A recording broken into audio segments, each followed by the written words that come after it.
Good morning, good afternoon, good evening, whatever time it is that you are tuning in. This is Unapologetically me, featuring me. No special guest, just me.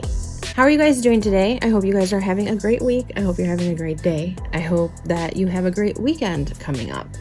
There are a few updates that I want to talk about for cases that I have previously covered. These are a few cases that I became very emotionally invested in, and I'm sure I'm not the only one. So I wanted to bring some closure and allow you to decide whether or not you feel that justice was served. There are a few cases that I covered in the past. One, we just had a conviction, and I really want to get into that one, and that's the one we're going to be talking about in this video. There are a few others that have some pretty significant updates, and I would like to talk about those as well. Of course, we also have the Idaho 4 case that I would really love to jump back into as well. The first case I want to talk about is the Tristyn Bailey case. Now, at the time of her death, Tristyn Bailey was just 13 years old, and Aiden Fucci was only 14. A lot of information was withheld in regards to this case because minors were involved, but a lot came out during the court proceedings, and I want to share that with you guys because when I saw it, it was something that I feel I needed to see in order to answer some questions that I still had. So if you haven't checked out any of my previous videos on the Tristyn Bailey case, I hate to tell you to go and watch those videos because that was when I first started my channel. I didn't know how to edit yet, so all the ums and the buts and the awkward silences, they're all there. I also rambled on quite a bit, which now I'm able to edit all of that out. And it's probably very difficult to watch, but hopefully this update will make up for it. I'll definitely go over the case briefly. Hopefully many of you are already familiar with the case, so you're just going to be hearing my take on things. We're basically going to start a little bit from the beginning. It's just not going to be as in detail. We're going to talk more about the sentencing and the evidence that we weren't able to see before. So you'll definitely get the gist of it if you're not familiar with the case. Let's get started. First of all, if you're new here, welcome. Thank you so much for clicking on this video. I really do appreciate it. If you decide to stick around, you enjoy what I have to say, you agree with me, you don't agree with me, whatever the case may be, go ahead and hit that subscribe button and the notification bell so that you don't miss any of my uploads. Tristyn Bailey was a beautiful, kind, outgoing 13-year-old girl who grew up in St. John's, Florida, a town about 35 minutes south of Jacksonville. She was the youngest of 5 children. She was captain of her cheer team. In fact, she was so into cheer that she was actually on 3 different squads. She was loved by everyone and she had a lot of friends. She was taught by her parents to be kind and accepting of all people that she went to school with. And she was.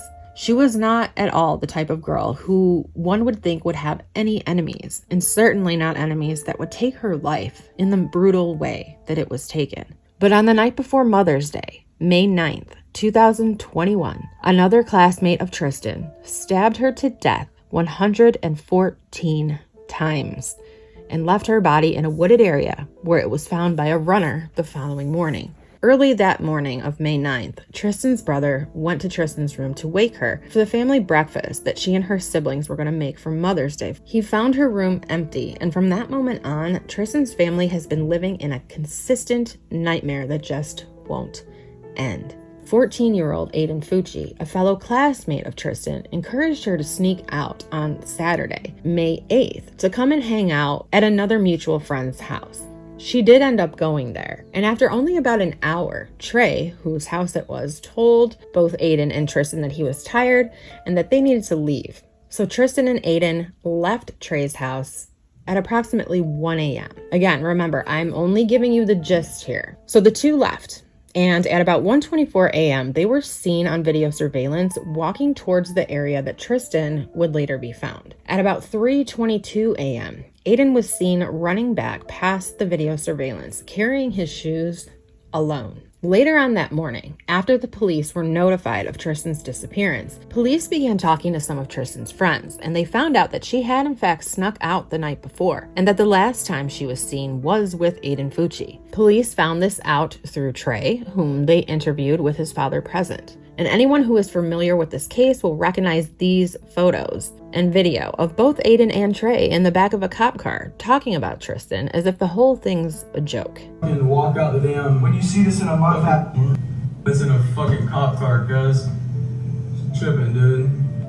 After getting Trey's story, police then go interview Aiden at his home. While police are speaking with Aiden, Tristyn's body is discovered. At this point, based on other interviews that they had done and evidence found in Aiden's room, on top of the fact that Aiden was the last one known to have been with her, they do end up arresting Aiden Fucci for second-degree murder. The following morning, that charge is moved up, and Aiden is actually charged with the first-degree murder of Tristyn Bailey. Now, back when I was studying this case, we didn't get to see a lot. We only heard things. I was able to get some transcripts of the interviews, but it wasn't until the pretrial hearing that I realized there was a lot missing from those transcripts. I did want to share some of that within this video, and I also want to share some evidence within this video. So I'm just going to put a trigger warning here. I do now have visuals of Tristyn's clothing, the knives that were used, all the things we did not have back when I first covered this. So I do want to put a trigger warning. As I said, I'm going to be showing you these things. It's nothing too graphic, but it can be graphic for some people. She was stabbed 114 times, and 49 of those stab wounds were defensive wounds. Before we get into that though, I want to show you when Aiden was indicted. Aiden is known for showing no emotion. It almost appears that he is bored. The only time he did show emotion was during a Zoom meeting back in September of 2021, when he acted as if he was driven to kill by demons, almost as if he was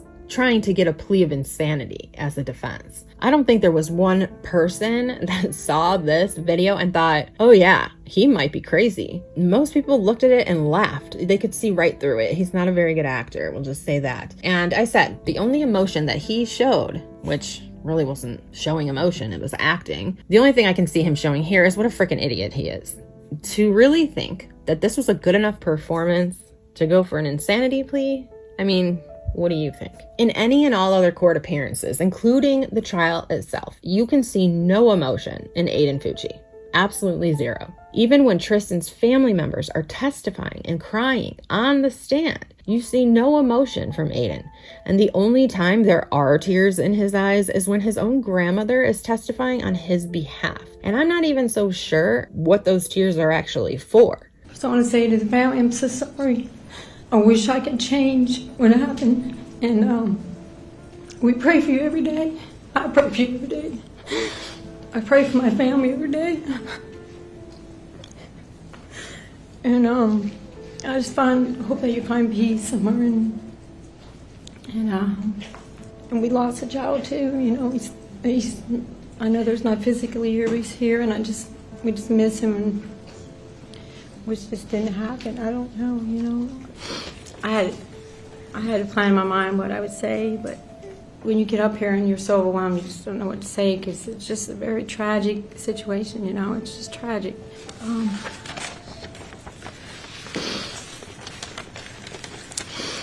This is the family for me. I just wanted to tell you that I'm feeling very deep sadness for the loss of your beautiful daughter, and I know the heartache you must be going through is just terrible.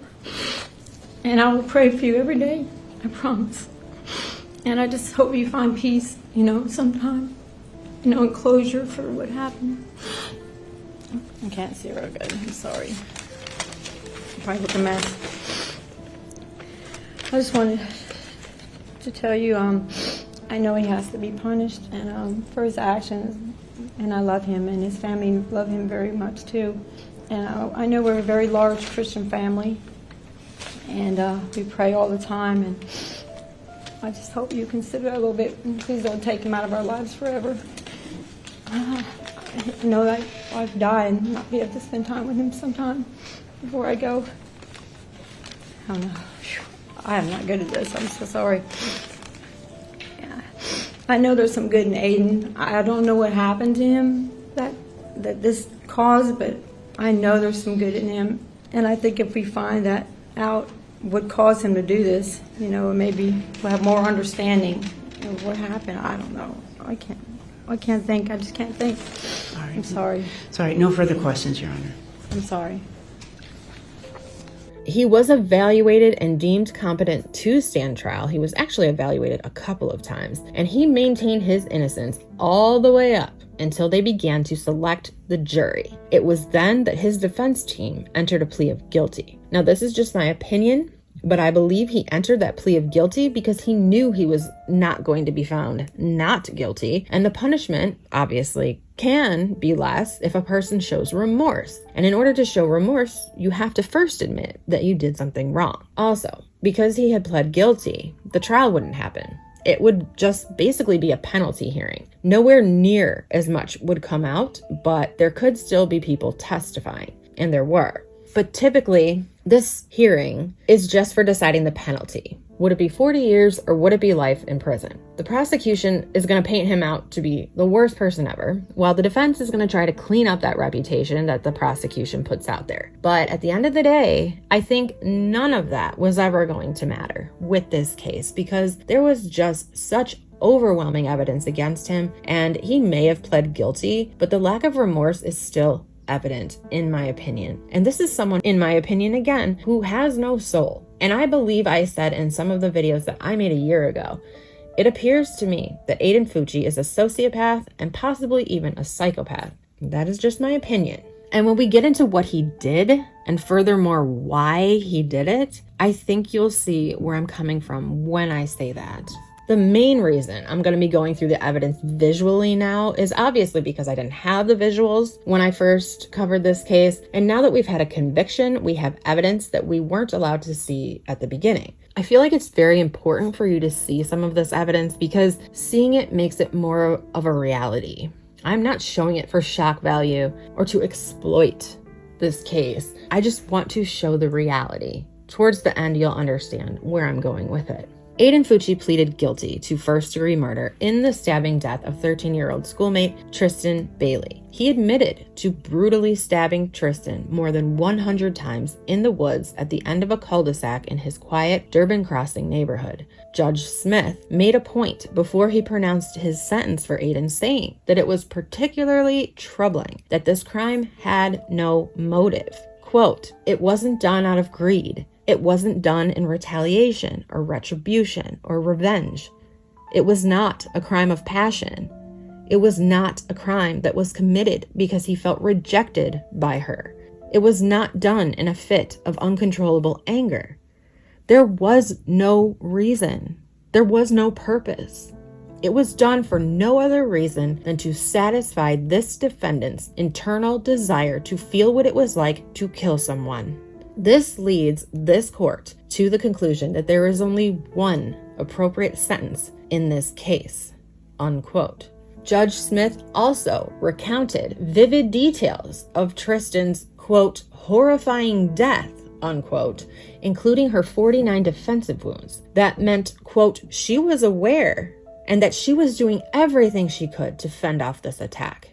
Her screams were most likely stifled by her own suffocating lungs, unquote. Alexis Bailey. I'm Tristyn's second oldest sister. So my oldest sister is Brittany Bailey. Again, I'm Alexis Bailey. I'm the second oldest sister, followed by my brother Tegan Bailey, Sophia Bailey, and then Tristyn was the youngest of the family. 114.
This jar now holds 114 stones, one for each of the 114 stab wounds that my sister had to endure. It was 1 hour and 42 minutes between when my sister was last seen and when Aiden Fucci was next seen, running out of the woods holding his shoes because his feet hurt. It's funny that such a simple statement can bring such anger. Aiden Fucci could show compassion for his sore feet, yet had nothing to leave for my beautiful sister. The number of questions I have for Aiden Fucci surrounding that night plague my mind. Did she see you coming at her with the knife? Or did you stab her while she wasn't paying attention? Did she scream out for help? Or was she paralyzed with agony? Did she cry for my mother? Did she beg you to stop? Did you hear her lungs gargling with blood? Or did you see it in her face when she realized she could no longer breathe due to her collapsed lungs? What were her last words? Did you stay to watch her die? Or did you leave her there in agonizing pain as you ran away? How long did she suffer? Did you watch the life leave her eyes? Do you know the answer to any of these questions? Or were you too caught up in the thrill of the kill? Judge Smith pointed to the heightened level of premeditation in this murder, referring to statements that Aiden Fucci had made about wanting to take someone into the woods, stab them, kill them, and then run away. Quote, he indicated he was going to kill someone, at which point he determined it was going to be Tristyn Bailey. I don't know, but there was going to be a victim, unquote. 114 stab wounds, 49 defensive wounds, 35 wounds to the head and neck, 29 to the back and shoulder, and 6 fatal wounds. The 49 defensive wounds indicate that Tristyn Bailey was conscious, that she was aware, and that she was doing everything she could to fend off this attack.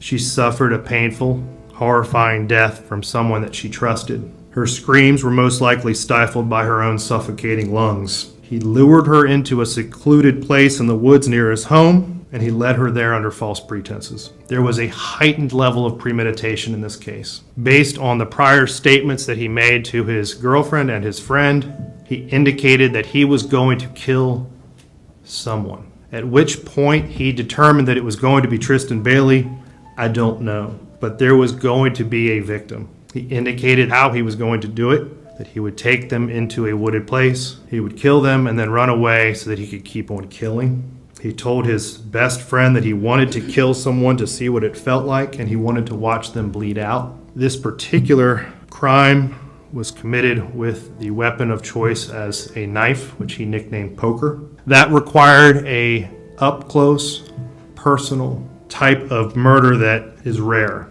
It's unique. What is also very troubling is that this crime had no motive. This was not done out of greed. It was not done in retaliation, retribution, or revenge. It was not a crime of passion. It was not a crime that was committed because he felt rejected by her.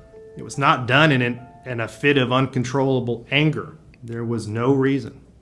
There was no purpose. It was done for no other reason than to satisfy this defendant's internal desire to feel what it was like to kill someone. It was committed in a cold, calculated, and premeditated manner, and it was heinous, atrocious, and cruel. It is for this reason, and all of the reasons previously stated, that leads this court to the conclusion that there is only one appropriate sentence in this case. The judge sentenced Aiden Fucci to life in prison, which death penalty was always off the table because of his age. He was only 14 when he committed this crime. They did decide to try him as an adult because if he was tried as a juvenile, he would have been out by the age of 21, which is hardly enough time for someone who committed a crime of this nature, no matter what the age. The premeditation behind it, in my opinion, makes it even more clear that charging him as a juvenile was just not even a possibility. But here's the thing. There were 2 possible outcomes to this case, and I believe that Aiden flipped the script and pled guilty on that hearing before trial in order to take the lesser sentence. I think it's very clear 40 years wasn't going to be the final verdict, and Aiden was sentenced to life in prison, but he does have the possibility for parole in 25 years. Mr. Fucci, if you and your attorneys would please rise. Mr. Fucci, having entered a plea of guilty to the crime of first-degree murder, I adjudicate you guilty of the premeditated first-degree murder of Tristyn Bailey. I sentence you to life in prison. Because of your age, you are eligible for review of the sentence in 25 years. Also, take into consideration the time served. As we look through these court documents, you can see he was given 666 days, which I had to pause for a minute when I read that, because considering the pentagrams and types of drawings Aiden drew, I just thought 666 was interesting. Couldn't they have given him one more day, or, taken a day away? So 666 days is time served. That's a little over 2 years of time served. So that means that in approximately 22 years, Aiden Fucci is eligible for parole. Aiden is now only 16 years old. In 22 years, he'll be 38. That's younger than when I started my YouTube channel. He will be still young enough to get married, to have children, to be successful if he so chooses to do something with his life. Tristyn Bailey will never have that opportunity. And I really don't like to bring up the parents, because I don't always feel that it is the parents' fault. I believe that a lot of people want to place blame on parents and use them as scapegoats for what their children did. But the fact is, kids are going to do what they want. No matter how they're brought up, you can try your damnedest. At the end of the day, it's up to the child to make the right decisions and to use the tools that their parents have provided them with. Yet, if Aiden is released and does meet someone, get married to someone, have children with someone, his parents would likely be a part of that. They would become grandparents. They would see their son married and his beautiful wife-to-be walking down the aisle. But what about Tristyn's parents?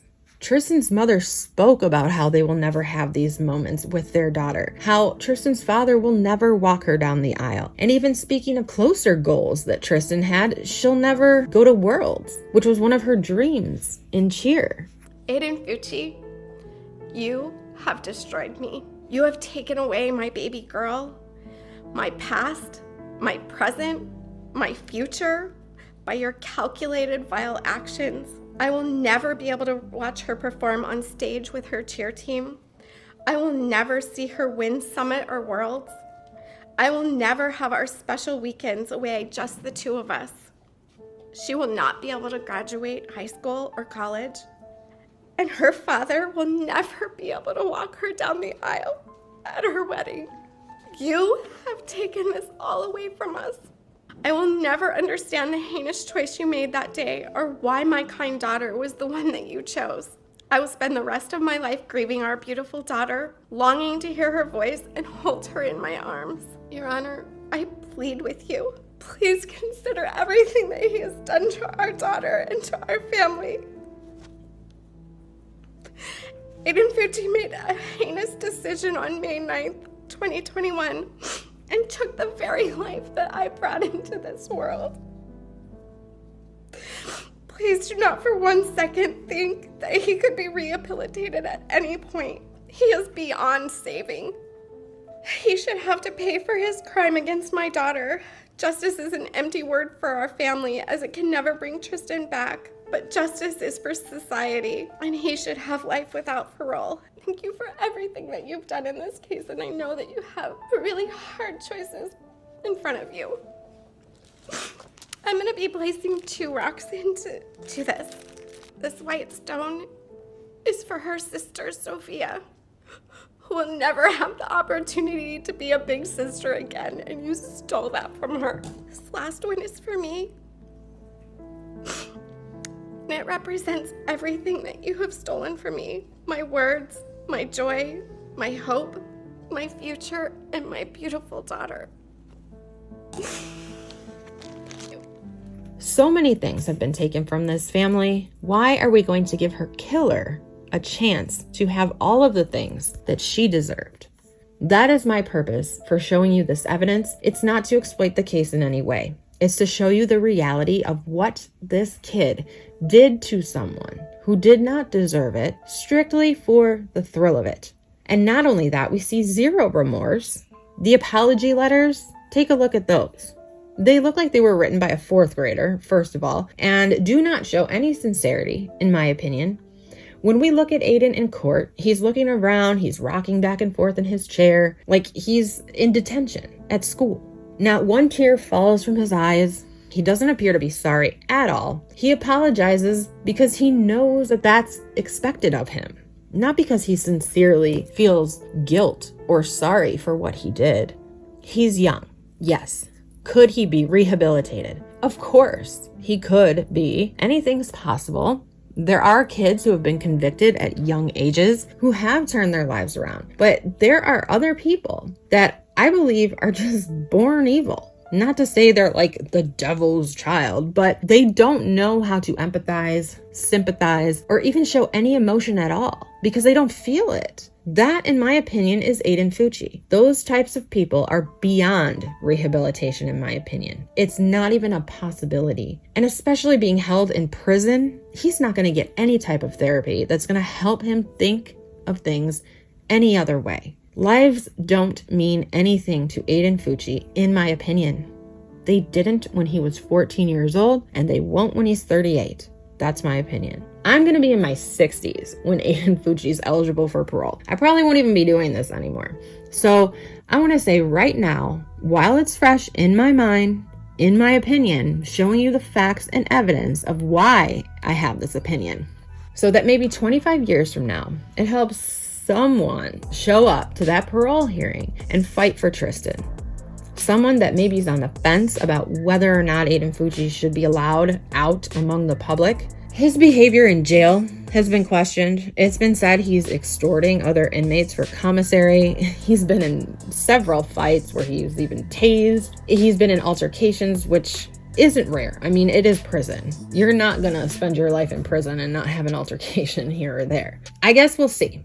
Maybe he makes a miraculous rehabilitation. Maybe he does something with his life behind bars, because prison isn't county jail. You can still have a relatively decent life in prison. You're provided education, access to a library. You can even get married, have conjugal visits, meaning you can have kids. It'll be interesting to see how Aiden serves his sentence and what he decides to do with his life from now on. None of us knows the future, but I do know the statistics for people who are sociopaths, narcissists, and psychopaths, people with severe personality disorders. It's not always something you can fix. A tiger cannot change its stripes. Thank you guys for listening. Thank you for viewing. I will see you guys on the next one. I do have an update on Shanquella Robinson. I also wanted to talk about Megan Boswell, which she had a court date a few months ago. And I've been wanting to do an update on her. And then we're going to get into the Idaho 4 case again and see what's been going on so that I can give you my opinion on what I think with all of the people that are talking now. So have a great rest of your week. Have a great rest of your day. Talk to you guys on the next one. Bye-bye.